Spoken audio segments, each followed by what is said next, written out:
21,000 estimated to have lost their life in Syria and Turkey.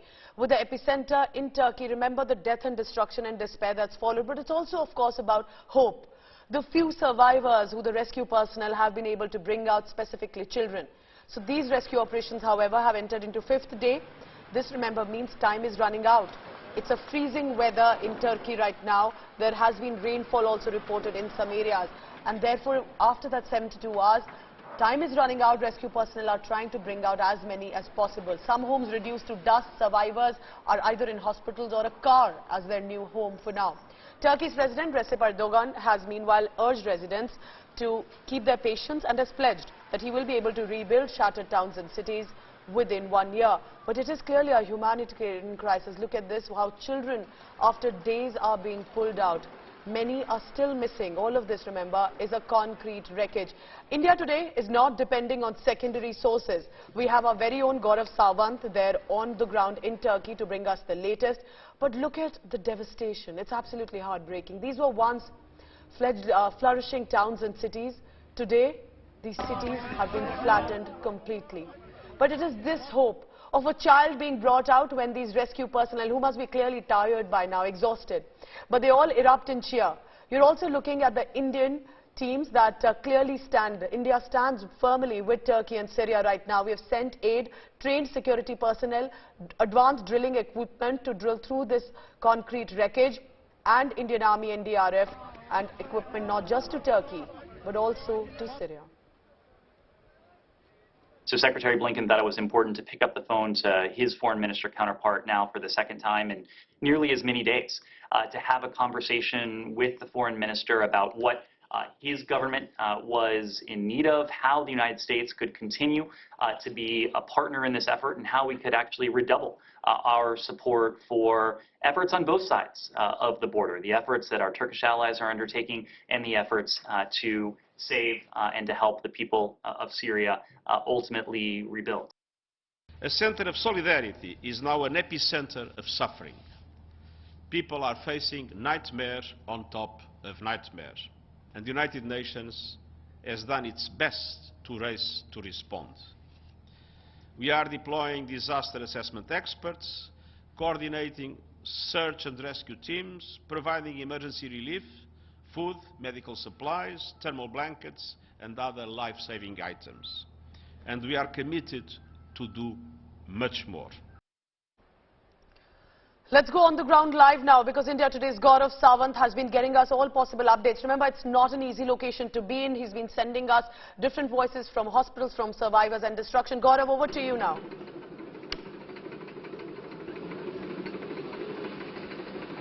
So we are right now at a location in Noordagi. This is one of the worst impacted. I want to show the dog squad is already deployed. We had successfully located a live, and in one of the buildings like this in Noordagi just yesterday. Now the Indian team has specifically been requisitioned for this location, and I want to show you this location for a moment, where Julie is currently on standby for deployment. If you can hear me, you know, this is a yes. one feet by 1 feet cavity that's been dug into this building. This building has been completely devastated, as you can see all around. But relatives heard that there was some sound, some life was heard, some sound was heard. And that is why, while this building was being handled by other rescue workers, if you can just look around, turn around, and we'll show you. So this was the Turkish team that was working on this building. There was a specific request made for the Indian team, because Julie successfully located that 6-year-old child yesterday in another abandoned, in another building. So, you know, specifically Julie and Romeo, the two sniffer dogs, much sought after now in Turkey, in Noordagi area. So I just want to show you, you know, Romeo has already completed his tour. Something has been found. I want you to see this visual. So this is where Romeo successfully located some light. Romeo is that other sniffer dog. Now Romeo is coming out after this operation, and now Julie will be sent in. We'll speak to, you know, Romeo's handler to find out. आप अंदर गए थे, Romeo को जब अंदर गया तो क्या नजर आया? अभी गया हम लोग वहाँ पे रोमियो को लेकर थोड़ा काफी क्रिटिकल है, लेकिन वहाँ पे अभी तक कोई लाइव विक्टिम का चांस नहीं है। हमारे डॉग ने इंडिकेट अभी तक किया नहीं, वहाँ पे लाइव विक्टिम का चांस नहीं है। फिर हम दोबारा डॉग छोड़ेंगे और इसके साथ ही ये जूली भी गई है, उसको कंफर्म करने के लिए है या नहीं है, आगे की प्रोसीजर फिर हम दोबारा छोड़ेंगे डॉग तो बताएंगे। अच्छा, जो दूसरे लोकेशन पर जहां आप थे, वहां और इस लोकेशन में क्या फर्क है? वहाँ पे जो लोकेशन है ना, वहाँ वाला जो लोकेशन है ये मतलब कि गुफा टाइप का है। वहाँ पे काफी सारा फर्नीचर है, फर्नीचर के द्वारा सपोर्ट है, जो भी मलबा दबा है फर्नीचर के सपोर्ट से दबा है, तो वहाँ पे चांसेस है, वहाँ पे हमारे डॉग ने बार्क किया, वहाँ पे चांसेस हमारी बन रही है। So this is what I want, this is how the sniffer dog, once the sniffer dog is sent in, if they're able to sniff any life, then the second dog is sent in. So Romeo went in first, Julie's gone in now. Romeo hasn't given an indication of life in this building, but in the other building where we've been reporting from since morning, there is some, life. At least that is what is the hope, and that is why other teams then go in to bring out people. So the Indian team, the NDRF team, successfully located a 6-year-old child, brought the child out, and we spoke to the team leader who said that it's actually motherhood, where the mother shielded the child with her body. The mother unfortunately passed away, 3 other people passed away, but that 6-year-old child survived and currently is in hospital. So that is why at various locations now, Noordagi is one of the worst impacted areas. So in this entire area you'll see, and let me walk around, though there is a little apprehension of losing bandwidth. Team which is also working. All right, at as another Gaurav is location. telling us. So working at another location. So there are multiple teams that are working here. And, so the hope is that life would still be found. And this is day 4. Finding life, easier said than done. But hoping against hope, the effort is still on. Gaurav, stay on with me, because what Gaurav is sending us, remember, is just one of so many stories. There have been so many children who've been rescued, and one of the reasons for that was that they've been shielded by their parents, and the parents succumbed to it, but the child survived. It's heartbreaking, but it's also a miracle in so many ways. Before I get back to Gaurav and we try and get that audio line and bandwidth back, remember, it's also about the teams that are ensuring to rescue the survivors. For example, India's NDRF sniffer dog unit. So it's not just human trained personnel, but trained dogs. They are in Turkey's Noordagi, where Gaurav is, assisting in the rescue and relief operations. Take a look of how dogs are also helping. It's said that a dog is a man's best friend, and in this instance, both Julie and Romeo have actually proven to be a man's best friend. They proved critical. The sniffer dog squad of the NDRF team, and with us also is the commandant, the commanding officer of the NDRF team. Sir, the dog squad, how successful have they been in these operations? Thank you very much. I must tell you that dogs have been turned out to be the critical factor in these search operations. Because of the sound and the lot of debris there, the technical search has not been very, very effective. But these 2 dogs of ours, Julie and Romeo, they have done a wonderful job. We were able to save a girl child yesterday just because of the good work done by Julie and followed by Romeo. Sir, how is it that they are able to, how are you using them in these operations? Okay, these dogs are not ordinary dogs. They are specially trained to find a live victim in debris. So this is the way they are trained, and they are trained in such a way that the handler handles them like a remote control.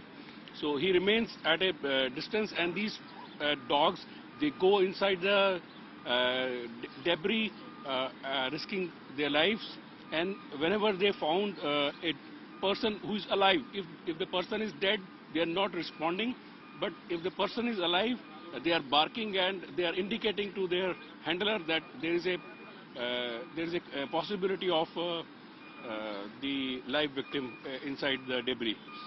So this is what they do. तो इनको जूली और Romeo को train कैसे करते हैं आप? Training कैसे होती है इनकी? इनकी ट्रेनिंग 2 साल की ट्रेनिंग कराई जाती है। इनके हम लाइव सेंड दे करके पहले से ट्रेंड करते हैं जी। तो Julie here and Romeo here. So these are the two sniffer dogs of the NDRF team, and Julie was the one who sniffed out life in that 6-year-old child who was rescued. With camera person Kripal Singh at Noordagi NDRF camp just before they leave for yet another mission to save more lives in Turkey. Gaurav Sawant for India Today. So there you see how an effort is being made to locate life. These machines are now moving, and these are massive machines. This machine is used actually to drill a hole into the concrete slab, and every time there's information that life could be there, instead of removing that entire machine, apologies for the sound. Now, instead of removing that entire machine, they just use the machine to drill a hole so that oxygen can be sent in. And that's the second machine that's operational here at this building. Now, this is the Pooja, one of the worst affected areas of Turkey, Noordagi. It technically means divine land, but the impact of the earthquake was such that extremely high here, and where we were reporting from yesterday, Hatay. These are amongst the worst impacted areas. So machines are working round the clock to look for people and remove debris. What's equally heartbreaking, relatives, next of kin, you know, they are still here, hoping against hope that life could be found in this area. And they lived in these homes. They lived here. If I just show you around the families and the relatives, you will see, they have tears in their eyes. There's pain in their eyes, but their only hope is that some effort will succeed and people will be located alive. For them, of course, it's their lives complete. I also want to bring you this report from Noordagi. Let me now take you towards the Indian camp. That's where we are headed. This is the NDRF team, the familiar orange jacket and their Siachen clothing. So this is the NDRF team that's now preparing for the operations, and we'll be heading out with them in just a moment. So all of them, they're just having a very quick breakfast. As soon as the breakfast is over, now you know, like I was telling you, there's just one. This is the common point. This is the common food point for all aid workers, irrespective of the country they've come from, irrespective of the rank of an individual. You know, there are some countries who've sent their senior officers. So whether it's a senior officer or a young, rescuer, they all queue up in the same place. They all live in the same tents, all live in the same area. This is where they pick up their food. This is where they stay. A quick meal, and then in these buses, they are off. And India Today will be reporting along with this team, because it's a very crucial area once again where this team is headed out. There is some information that there are lives, that there could be some people in the debris. So there's one team that's already working there. That team that's worked through the night will be relieved by this team that goes in. And just see how cold it is. If I could just show you, look, there is a very thick layer of ice on the windscreen of the car. So this is how cold it is. This incidentally is an Indian vehicle. As you can see, it's a UP14 number. These are vehicles that were flown in on board those special C-17 Globemaster Indian Air Force aircraft. So the Indian team that's travelled, there are 3 teams of 50 personnel each of the NDRF, the National Disaster Response Force. They've flown in with their own vehicles, their own minibus. Saab, Jai Hind, kya hal chal? Sir आपका नाम क्या, आप army को cover करते हैं? बिल्कुल बिल्कुल आपका नाम है सर ध्यान गौरव सावंत. गौरव Sawant. So this NDRF team, we've just fetched up with them. We've just this team will be going out with them. So their vehicles all lined up here. We'll be going out with them. We'll be reporting from the area where there is hope. Yesterday they found one 6-year-old child alive. There is hope. Others could be found alive there. Right, so at this camp where we are at Noor Dagi, you have the Indian team which is here, and the Indian team is all lined up. And let's in a moment try and talk to them. Sir, आप लोग अभी कहाँ पर जा रहे हैं sir? कहाँ पर आज आप कजन टिप पे यहीं पर ही लोकल में ही यही जो सिटी है, तो यहाँ पर कल भी रेस्क्यू किया था, परसों भी रेस्क्यू किया था, आज नई साइट मिलेगी। तो किस तरह से आप लोग जाते हैं, कैसे डिसाइड होता है कहाँ जाना है और कितने लोग जा रहे हैं? सर, एक यहाँ का लोकल एडमिनिस्ट्रेशन होता है, वो तय करता है कि हमें उनके साथ कौन सी साइट पे जाना है, कहाँ पे। जी सर। अच्छा, और कितने घंटे आप लोग काम कर रहे हैं और कितने लोग की टीम अभी यहाँ पर है? सर, तकरीबन 2 टीम है, 102 आदमी हैं टोटल। एक टीम दूसरी जगह गई हुई है। हाँ। तो कुल मिलाकर के 100 से ऊपर टीमें हैं। और सर, इसको 2 भागों में बांटा गया है। तो सुबह से लेकर के शाम तक, एक दोपहर तक रहती है और एक दोपहर के बाद ऐसे। और रात को लाइट न होने के कारण और आफ्टर शॉक आते रहते हैं, लाइट न होने के कारण सावंत सर, तो थोड़ा रिस्क ज्यादा है। रिस्क होने के कारण में नाइट में काम यही लोकल लोग यहाँ पर जो एडमिनिस्ट्रेशन है वो बंद करवा देता है। The Turkish team, let me just show you, give you a lay of the land here. Some of the teams are actually on their 2-wheelers because that's also a way to get faster to that area. So, again, it just burn wood here out in the open, nowhere to stay. The effort is to be able to rescue as many people as possible and as quickly as possible. And imagine they've been living out in the open with their blankets in their tents with nothing except wood to burn in a place like Noor Dagi. It's snowing. It was snowing last night and there were earthquake aftershocks that were being felt even when we got here. Unfortunately, the news here wasn't good. That's the information, since both the sniffer dogs did not confirm presence of life. Now the rescue teams, search and rescue teams have moved back, and the heavy machine once again taking over. They will now try and remove the debris from this area. They will vacate this area. So that is why the NDRF team that was working here, they've been pulled out, and this just happened while we were speaking, since both the dogs, both the sniffer dogs could not confirm the presence of any life there.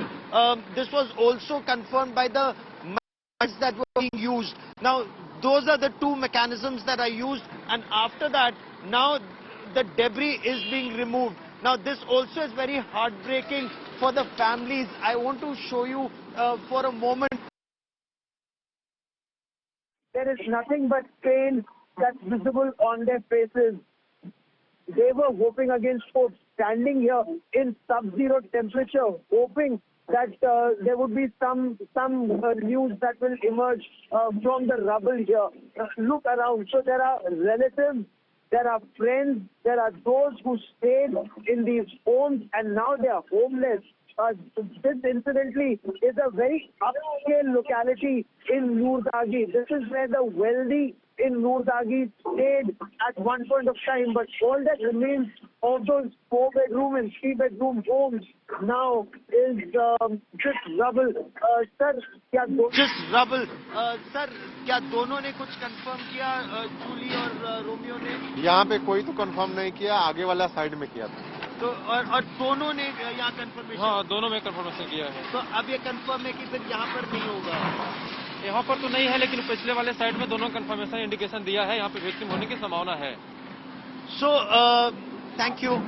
So, both the sniffer dogs are now being taken to another location. That is how extensively sniffer dogs are required and needed here, because every site, whether there's an Indian team working at that site or an Indian team is not working at that site, even if it's a foreign team that's working at a site. इसी site पर आ रहे हो? किसी building में?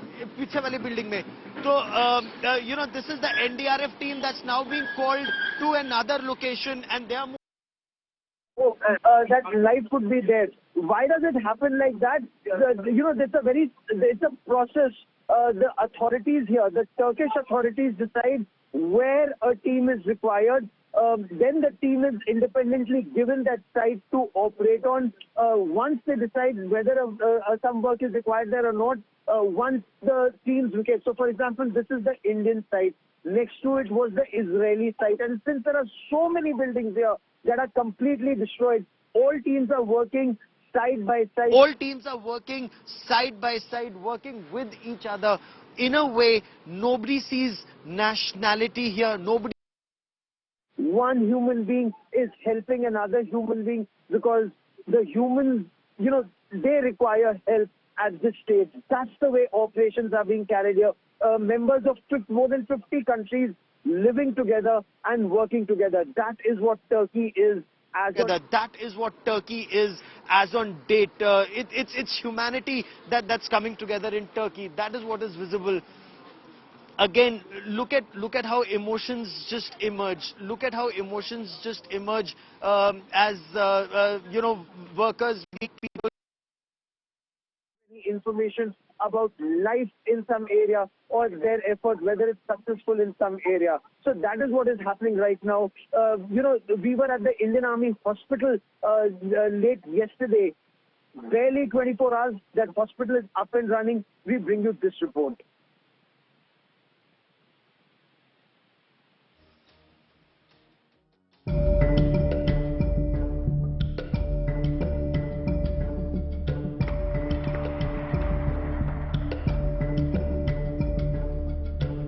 Most roads of Iskenderun in Hatay province are now flooded in the aftermath of the 6th Feb earthquake. 99 members of the Indian Army are operating a rescue operation in the city. This hospital, where Indians are treating rescued patients, has been operational for more than 24 hours. She's Elida. She's a 20-year-old school-going child. She was brought to us when she was evacuated from the rubble of a building, and it was told that she was there for around more than 72 hours in that rubble. When she had come to us, she was hypovolemic, that she was dehydrated, her BP was not stable, and we suspected multiple fractures. So a team of doctors, in which I was also there, we stabilized the patient first. My colleagues of the anesthesia team, they stabilized the patient first, then we investigated further, and now the patient is stable. 6-year-old Nasreen was rescued after 3 days along with her mother. Her brothers are still missing. Look at that big smile on her face. I mean, she was buried in the debris for close to 3 days and still she's smiling. With me is Major Beena Tiwari and the anesthetist doctor who have been treating her. Major Tiwari, Dr. Sahab, what can you tell us about young Nasreen? Yashreen was brought to us by the rescue team today at 10:00 hours, and she was not stable. There was crush injury on her left foot, and she was seen by our anesthetists and our orthopedicians who are there with us. She was taken care of very well. Now presently she is stable.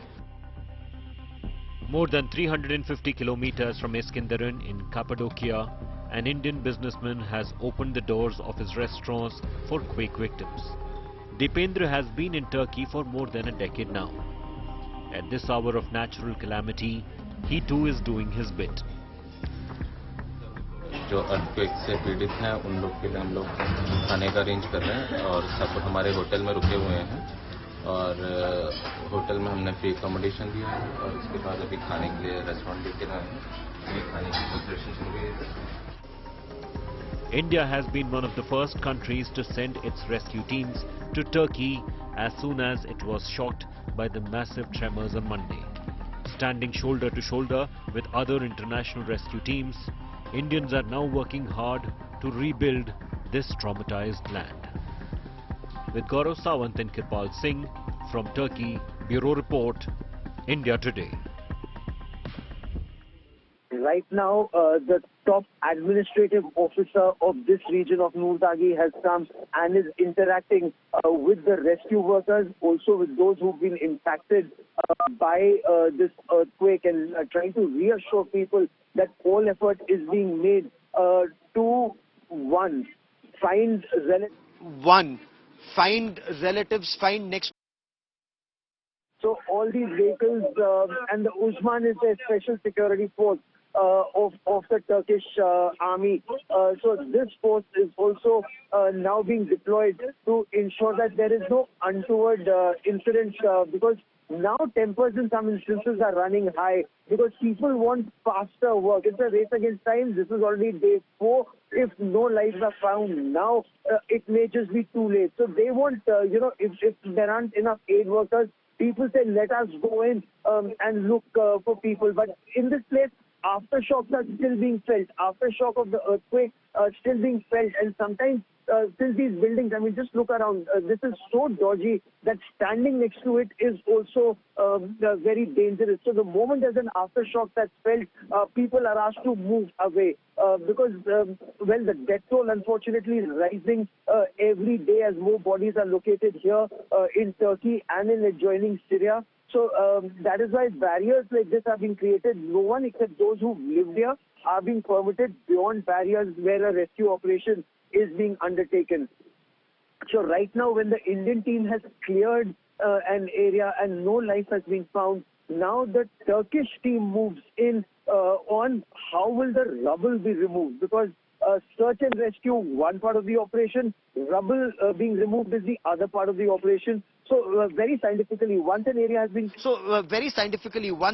been cleared, the second team takes over. But I now want to see if it's possible if signal stays. Signal also is very dodgy here. Part of this building, of this structure, because this was a building complex that went down in that earthquake. This is where the Indian team is now working on the other side, because that is also some place now.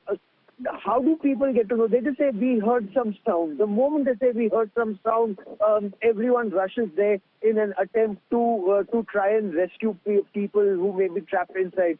So right now the Indian team has been sent there because the Indian team has sniffer dogs that have been able to deliver in the sense that lives could be saved. They've worked on this site, they're working on another site where about an hour ago, both the dogs confirmed that there is some life. Now rubble will be removed and then the search and rescue team will go inside. Before I get you more on that story, we bring you this report.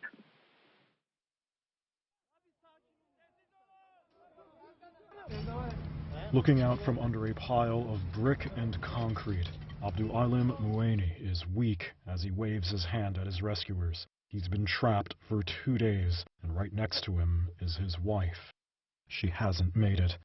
La ilaha illallah. You can hear a member of the search and rescue team praying. Another one is telling someone, I keep telling you there's 3 people in there. This is the city of Hatay, Turkey, one of the hardest hit in the earthquakes. And now, several days after the disaster struck, the death toll in Syria and Turkey is almost unimaginable, near 20,000 people as of Thursday.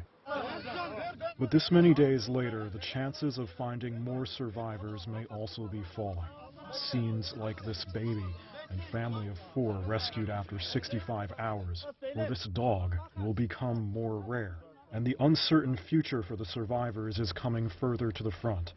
The first United Nations aid convoys reached Syria, and for now, camps of tent cities and other temporary accommodations are sprouting up in both countries, but it's limited. Questions of homelessness are rising, and what happens after? Mueni's story ends in tragedy. We couldn't talk to him directly, but 2 of his friends told us that he's originally from Syria and fled the civil war there to find love in Turkey. His wife was Turkish. His 2 daughters also died in the disaster, laid side by side, wrapped in blankets. The UN and Turkish authorities say that between Syria and Turkey, at least 23 million people have been affected. Absolutely heartbreaking to see what's unfolding, and I want to thank Gaurav Sawant because he's been sending us all the ground updates, and it's been a very difficult terrain, and the manner in which he's been able to send is worth appreciating. Gaurav, stay safe.